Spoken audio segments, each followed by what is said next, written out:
The far right in France has been on the rise for some time, but the first round of the parliamentary elections has brought them closer to gaining power than ever before. They have capitalized on issues such as purchasing power and social reforms to appeal to voters. And disinformation has played a key role in their success with tactics such as mirroring websites and spreading misleading narratives. Journalists and fact-checkers have been targeted, facing online harassment and threats. Today, our guest is Marie Bohner, Head of Development and Partnerships, Digital Investigations at the Agence France-Presse. We talked with Marie about the disinformation trends and intimidation tactics used to silence critical journalism in the country.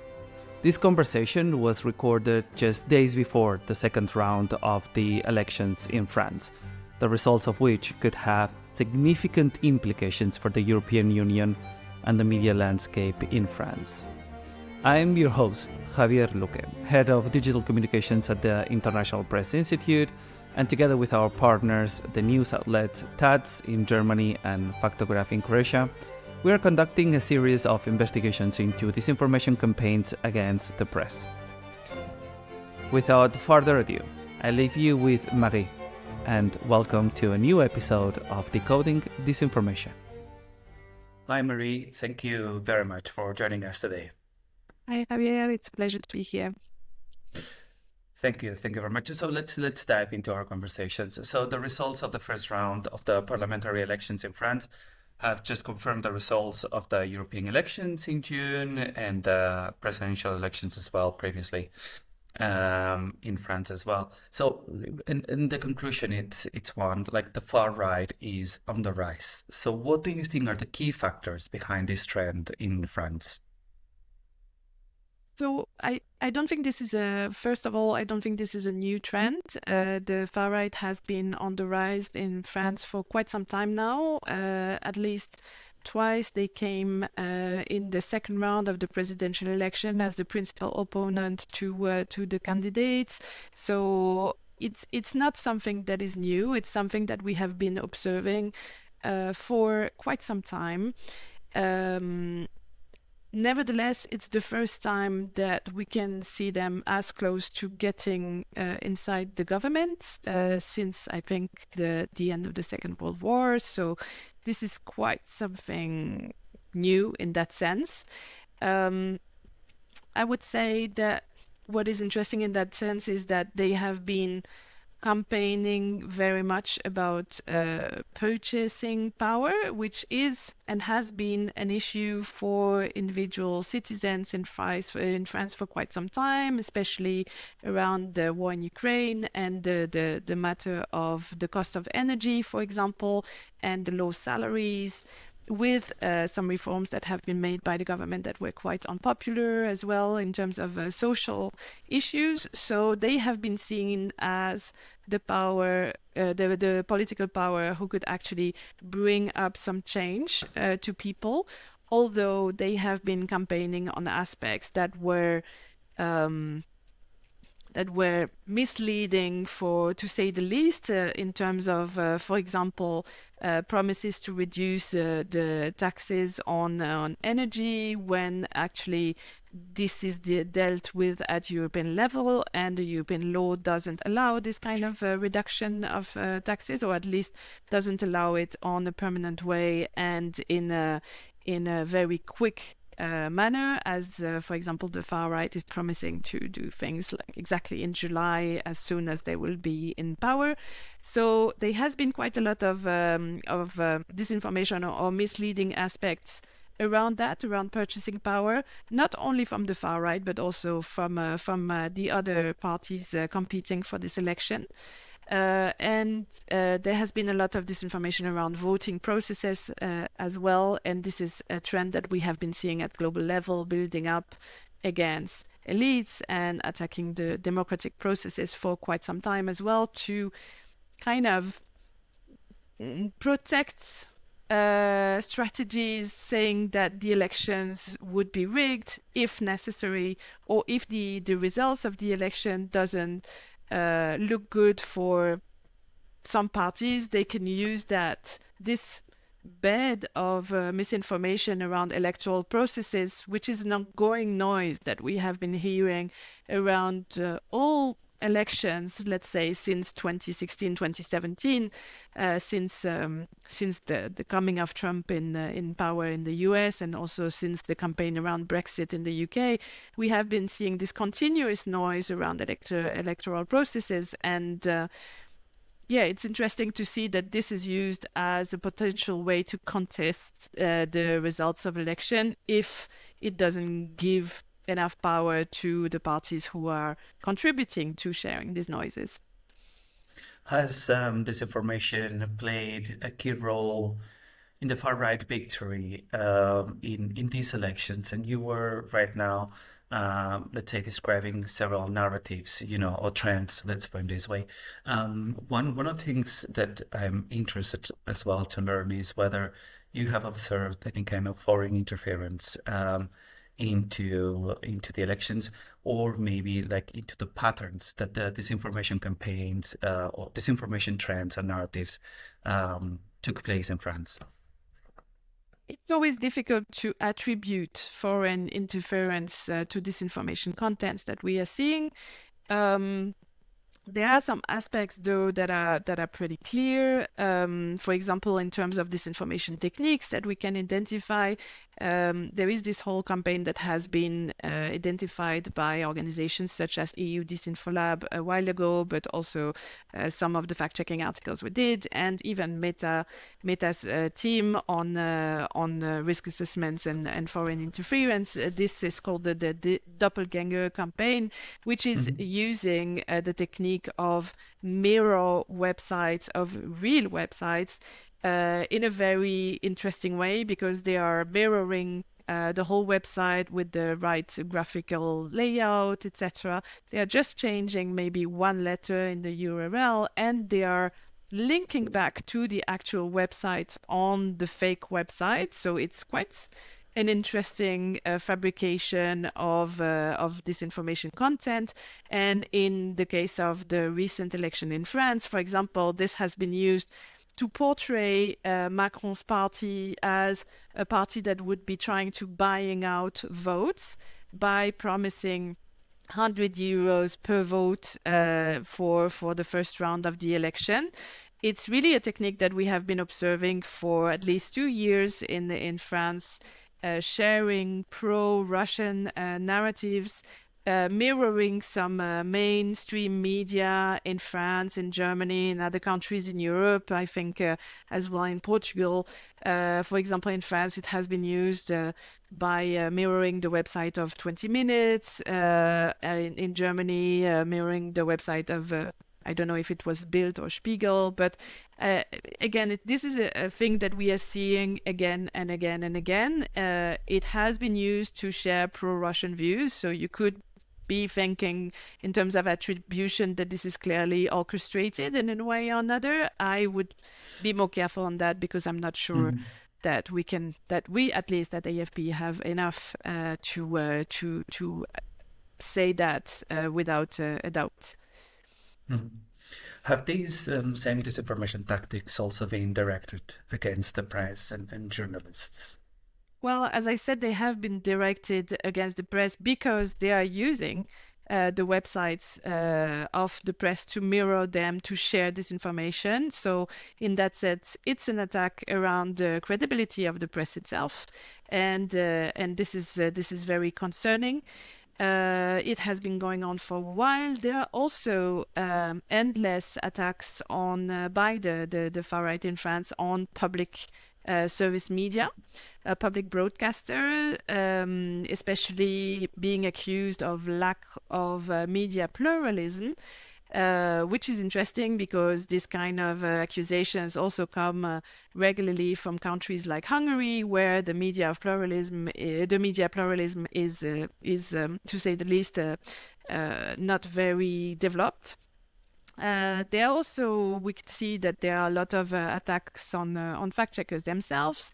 This is not a trend specifically in France, it's everywhere, and in France it may be less aggressive than in other countries, but for us it's very important to take some measures around that. And for example, it has been a while since we have been tweeting with the real name of the fact checkers. What we are usually using is the name of the organization. So AFP Factuel, for example, when we are tweeting some of the papers that we are doing, we are not putting the names of our fact checkers in the tweets themselves, because we know that on X is really a territory to fuel controversies and possibly to ask for harassment of specific fact checkers, to organize some kind of hunts around fact checkers. So that's really something that we want to avoid, although our articles are signed on our website, but we don't want to put the names on X specifically.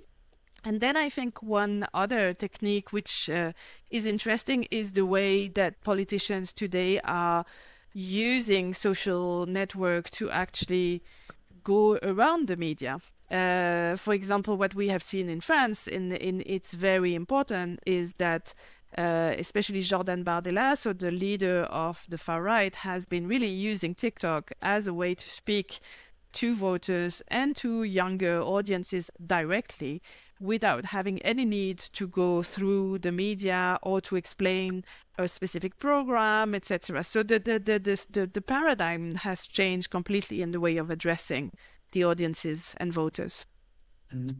So, I mean, you kind of already started doing it, but how does this disinformation trend work, or how and where do they originate? How are they distributed? I mean, you mentioned social media. You also mentioned like these creating fake news websites, mirroring credible, news sources. Can you give us kind of a diagram of the dissemination patterns? So, of course, as I was just saying, there are these aspects of social media which we monitor continuously. As I said, like the social media that have been probably having the most impact recently on these French elections were TikTok and Meta.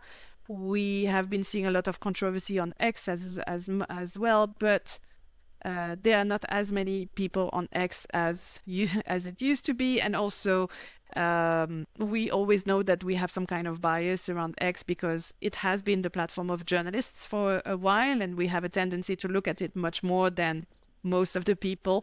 So there is probably a little bias around that.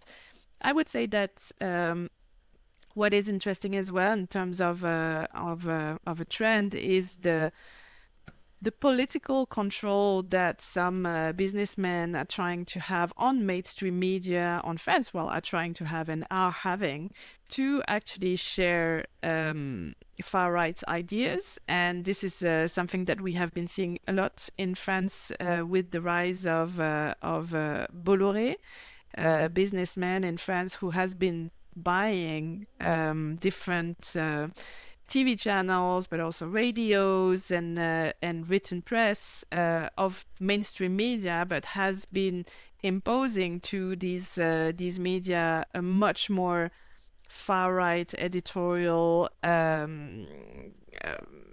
site, which also kind of creates a shift in the world of media towards the acceptation of more far right rhetoric in the usual mainstream conversations.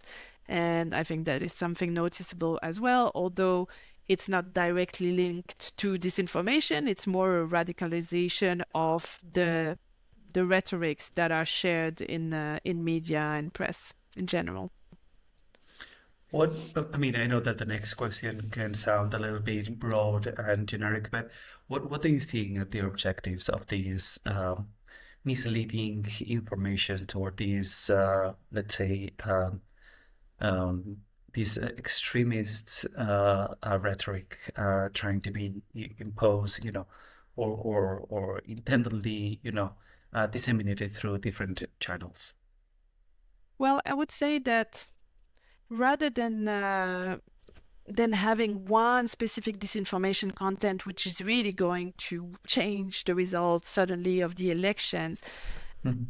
as I said, everything is building over time. And for example, all this disinformation that we are seeing around election processes, it's not that one of them is going to be particularly viral, but because you repeat stuff and repeat it and repeat it and repeat it again, it creates an atmosphere that is more prompt to make people to accept that there is something rotten in the election system itself, for example. And I think that this is profoundly the core of it is a systematic attack on all democratic processes of our society, and still really the objective is to undermine everything that makes democratic life possible, especially elections.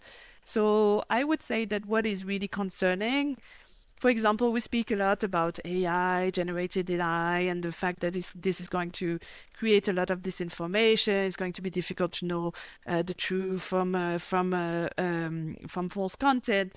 But for me, what is really concerning is this little pieces of misinformation that are repeated, because they create a shift in the society that is much stronger and anchored and broader than one specific piece of misinformation, even if it gets very viral. Mhm. And actually, one of the, let's say, firewalls that society has to confront and to combat disinformation, it's precisely the work that fact checkers, and journalists are doing. And as you mentioned before, you're like heavily targeted, right?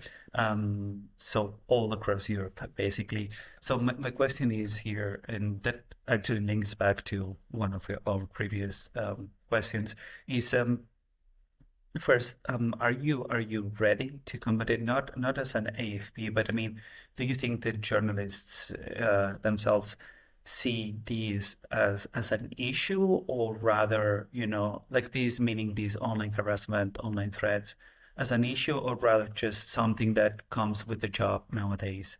And then, second, what's the professional and personal toll that these kind of attacks can take on the journalists and the fact checkers?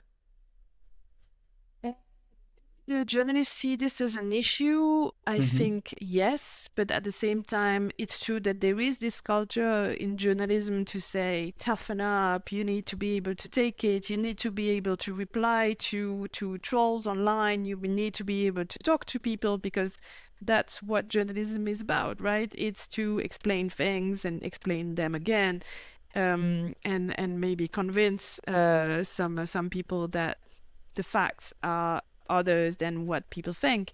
Um, this is true as well, but and I think that we have to maintain dialogue as much as we can, but at the same time we also need, as newsrooms, to find ways to protect the journalists that are working with us, because the attacks are getting bigger and bigger. They are not only online. For example, we can't send AFP journalists to cover demonstration in France without having security for these journalists covering a demonstration in France, because this rhetoric that I was describing around elites, around democracy, around democratic system, is also fueling a rhetoric about media and journalists who would be either trying to cover the truth in a way or another, or be bought by the government and the power in a way or another, etc. There are lots of rhetorics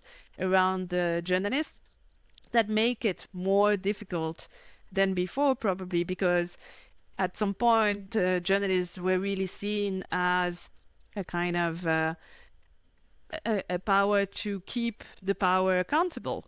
And nowadays, because the information circulates by itself and can be created without any editorial context on social media, there is this idea that if journalists need to be able to continue to speak, it's because they are being the mouthpiece of someone else or something like that. So there are a lot of things to consider on that aspect. Probably a lot of thinking to do from a journalist perspective on the tone that we are using to speak to people and the formats that we are using as well to reach out to the public and to reach out to the public with the facts in a framework that is going to be acceptable and believable by the people who are receiving it. But also we as a newsroom, we really need to protect the journalists.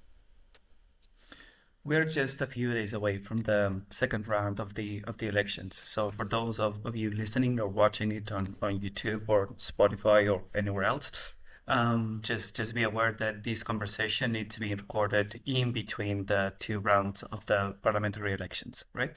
So as I was saying, we're just a few days away. The second round, if I'm not mistaken, it's due on July 7th. Are you still experiencing these types of attacks, the ones that you just were describing? So we continue to see disinformation narratives around the rigged elections. For example, there has been something shared about the procurements, saying that there were much more procurements than usual, that the left wing, for example, was trying to get procurements from all the people in all the people's homes to actually get some votes, etc.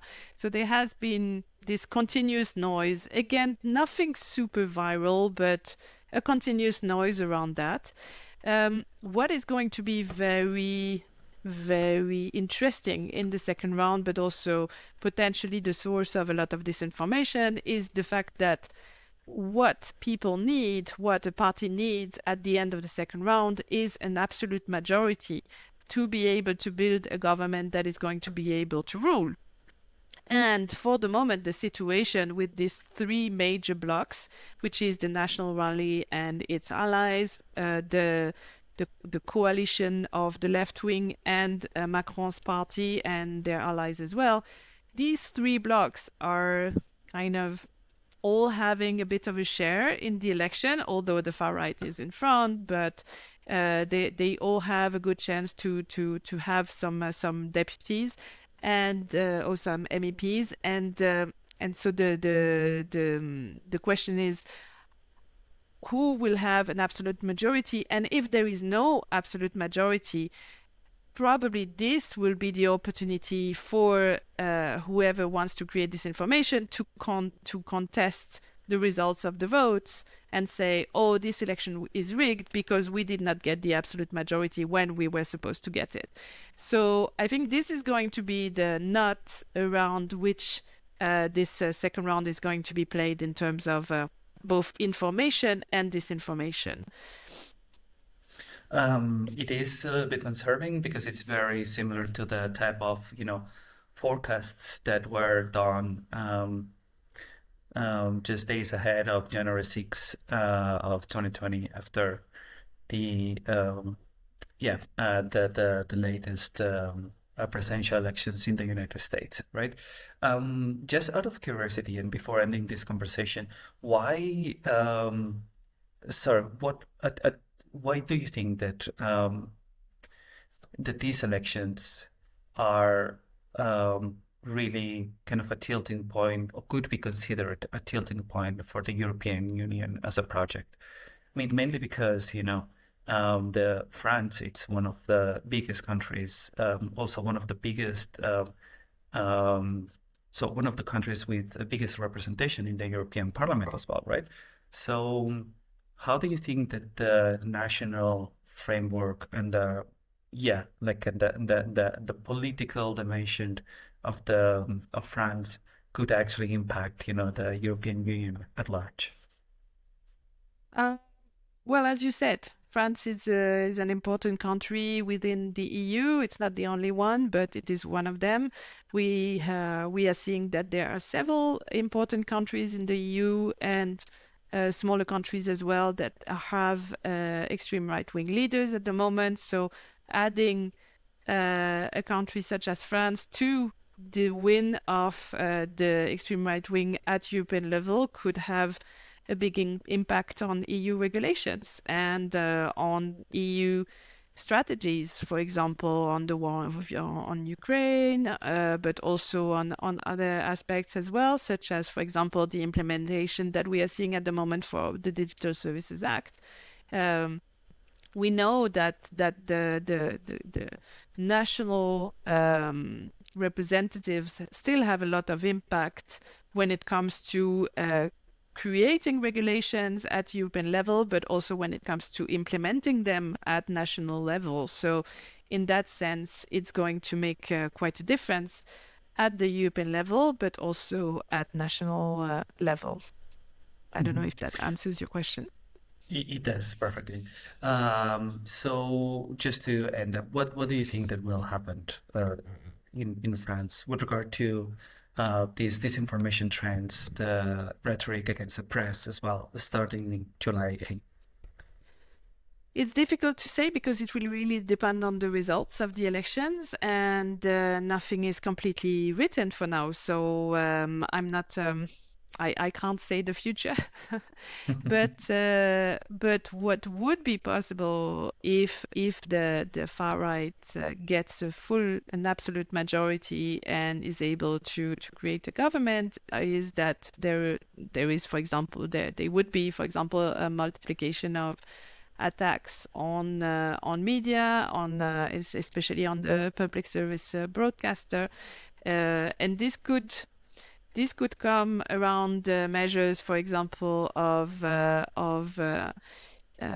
privatizing the public service broadcaster. This is something that has been proposed, for example, to be able to privatize it and thus give more money back to the citizens and make their purchasing power better, which is a very strange view when the public broadcaster is actually supposed to reflect the information that is needed for the citizens themselves. But this could be an attack. The other attack could be also to cut the funding for these institutions, as we are seeing, for example, regularly on the UK, where the BBC is being attacked regularly on that kind of aspects as well.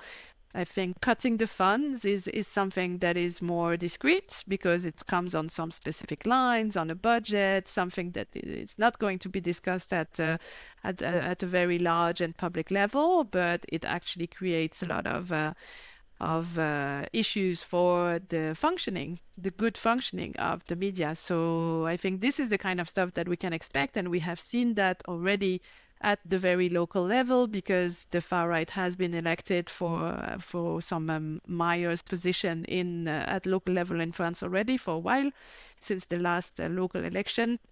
And we have seen that the main action is to actually cut funding to associations that do not favor the same kind of ideas that the one they have, for example. So in terms of plurality and pluralism, it's quite interesting. Well, so let's see how the results will will shape, you know, the political societal future of France and the rest of Europe in the second round of the elections. Thank you very much for your time, Marie, and we'll be in touch. Thank you very much.